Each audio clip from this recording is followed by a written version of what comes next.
This is the Fertile Mindset podcast, where we explore all the emotional aspects of fertility to support you on your path to parenthood.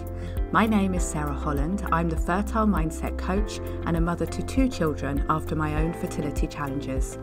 I hope you find all the support and inspiration you need within this podcast to carry you forward on your fertility journey towards your own successful outcome. It's also my wish that through listening to these episodes, you rediscover how to enjoy life now and live it to the full while you wait for your baby. Now, let's begin today's episode. Hello and welcome back to another episode of the Fertile Mindset podcast. I hope you're keeping well and finding listening to this podcast both supportive and inspiring.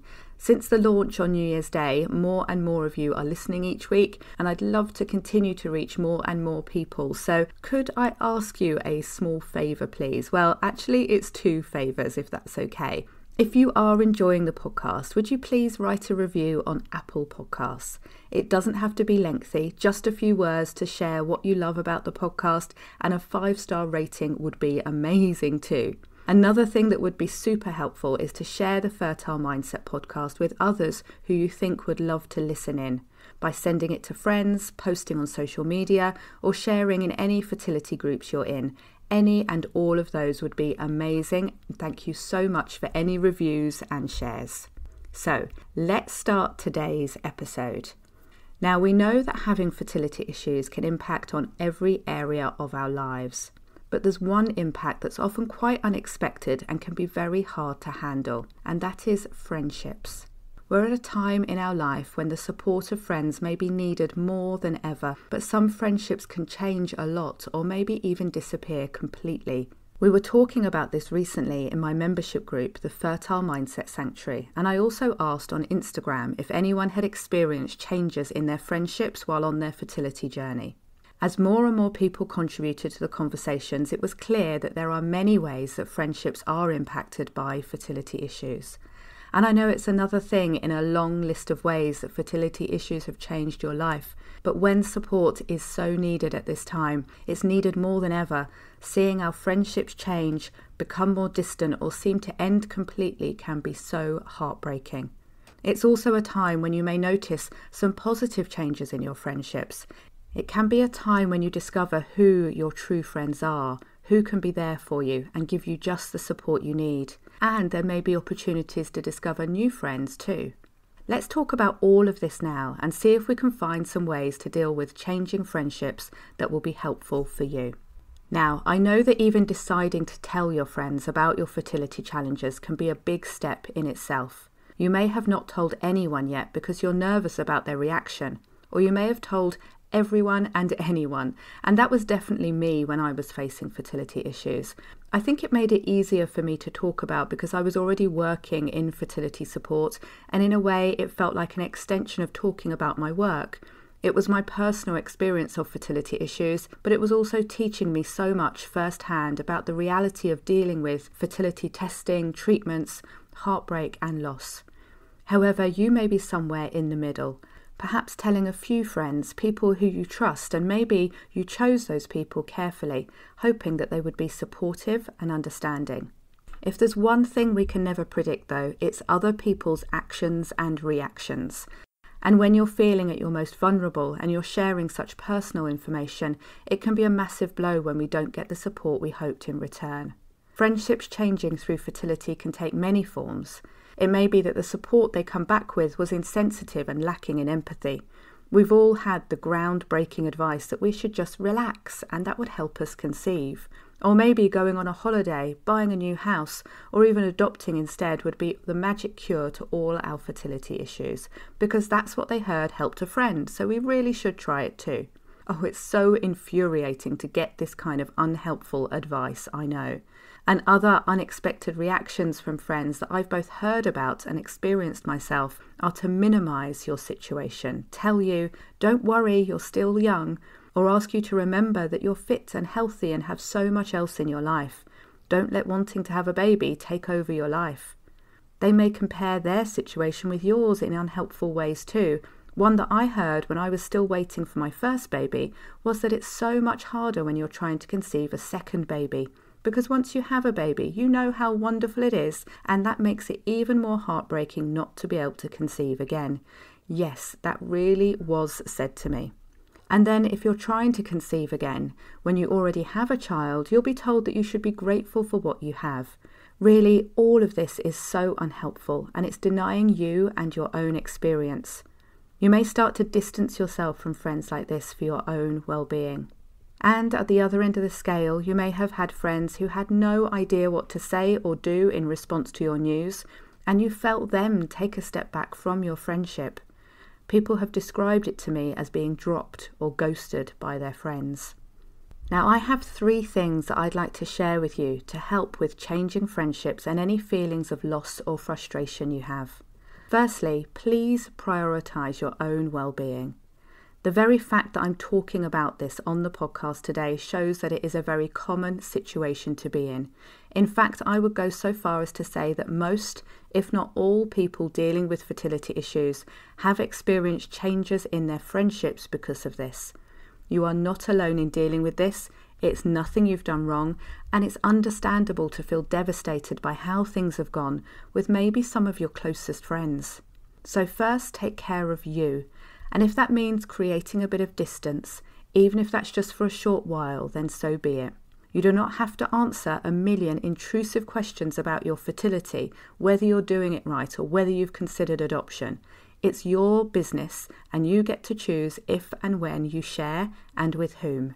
If you need more support to process the feelings of loss and grief that you may feel around lost or changing friendships, then reach out for that support.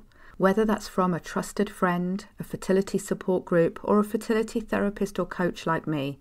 I also have free resources available to you in the Fertile Mindset Sanctuary to help you work through and resolve any emotional challenges you face on your fertility journey. You can access this free support at fertilemindset.com/sanctuary. And if you'd like more direct support from me, then feel free to send me an email to talk through my one-to-one support options. You can also read about how this works on my website at fertilemindset.com and send me an email from there too. Now also, meditation, journaling, and doing anything that you love gives your mind some breathing space, and that can be so helpful too. Then, as you take care of your emotional well-being, there are a couple of other things you could do to support your friendship. Ask yourself whether you can help them help you.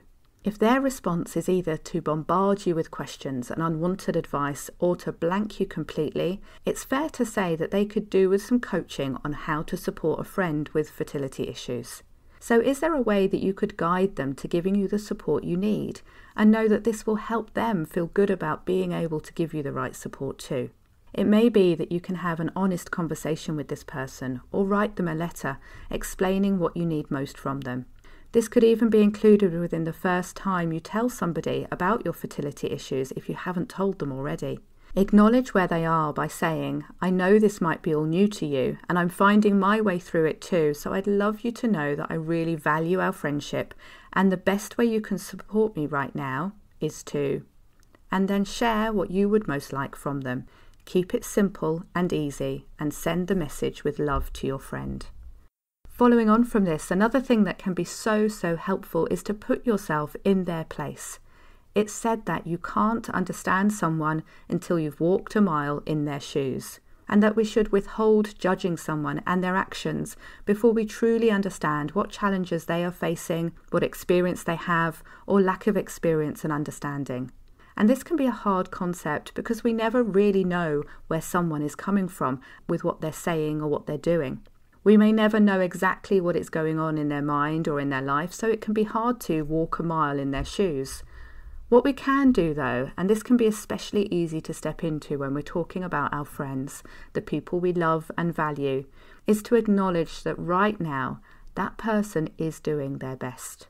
They're doing what they think is right and to the best of their ability, given their knowledge and experience. And we can send them love, unconditional love. So to sum up, my approach to friendships that have changed on your fertility journey is to, number 1, take care of you and your emotional well-being first. It is and should always be your top priority. Number 2, take time to help your friend help you and share with them what you need. It could be a huge relief to them to finally have something they can do to support you. And number 3, imagine yourself in their shoes, living their life. Do they have the experience and knowledge to truly understand how you feel? Acknowledge that everyone is always doing the best they can, and send your friends unconditional love, even to the friends who have drifted away and the friendships that can't seem to be saved right now. And that's something else I wanted to talk about here, is that feeling of loss, that feeling of grief. It's a feeling that is often talked about related to fertility in many different ways, and I think it's a valid and understandable reaction to whatever has been lost or changed on your fertility journey, including friendships. If you have got to the point where a friendship feels lost, allow yourself to grieve and honour that friendship and what was once maybe very different. Using EFT or tapping around any kind of grief can help smooth the path, help you process all the emotions that come up, and help you find your best way forward. And that's the last thing I wanted to talk to you about today, the other side of friendships related to fertility. Yes, many friendships will change, but they can change in positive ways too. It may be that your best support comes from the most unlikely places and people. You may have a friend who doesn't have any experience of fertility issues, but is so empathic that they seem to know exactly the right thing to say and do at the right time. I had a few friends like this when I was trying to conceive, and although that's many years ago now, I have such clear memories of them being with me at some of my lowest moments and either giving me the space to talk and be heard, or giving me a hug and a place to feel safe with all the emotions I was feeling. I feel goosebumps now as I remember those moments, and as I think about those friends now, I know I've supported them through their challenges in life too, often ones that I had no personal experience of, but that wasn't important. It was the friendships that mattered. We often don't need more advice, information or guidance. We just need to feel supported, held and heard. And if you have friends in your life like this, keep them close and tell them how much you appreciate them. It's likely that you do have people in your life right now that can give you the support you need. You may just not have thought to ask. And as I said before, support can come from the most unlikely places. You may also be more directed in how you find your best fertility support friends. And the best places to find new friends who truly understand how you feel are fertility groups of any kind, whether they are in-person fertility support groups, online groups, Facebook groups, or fertility support memberships like My Fertile Mindset Sanctuary. There are many, many people who would love to be in your support network and be your fertility friend. I made a group of friends from an online forum when I started to try for my first baby around 17 years ago, and we're still in touch to this day. I saw a quote today on an Instagram account called Other Perspectives just before I recorded this podcast, and that was, "You can't change the people around you, but you can change the people around you." So I thought I'd finish by sharing that with you. Thank you for listening today, and I hope you found this episode useful.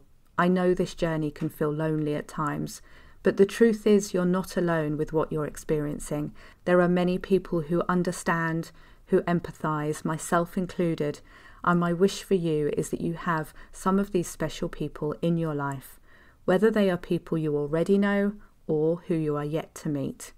Sending you lots of love, and I look forward to speaking with you again next week on the Fertile Mindset podcast. I'm so pleased you're listening to the Fertile Mindset podcast, and now I would love to invite you to join us in the Fertile Mindset Sanctuary. The Sanctuary is my fertility support membership, which is focused on taking care of you and helping you enjoy your life while you wait for your baby. In the Sanctuary, I'll guide you through using an amazing technique called EFT or tapping, and you'll soon be feeling less stressed and more joyful. If you're not already in the Sanctuary, do come and join us today, because the best time to start receiving support on your fertility journey is always right now. Honestly, it makes such a difference to have good quality emotional support and techniques that you can pick up and use yourself whenever you need them. Go to fertilemindset.com/sanctuary to join us today.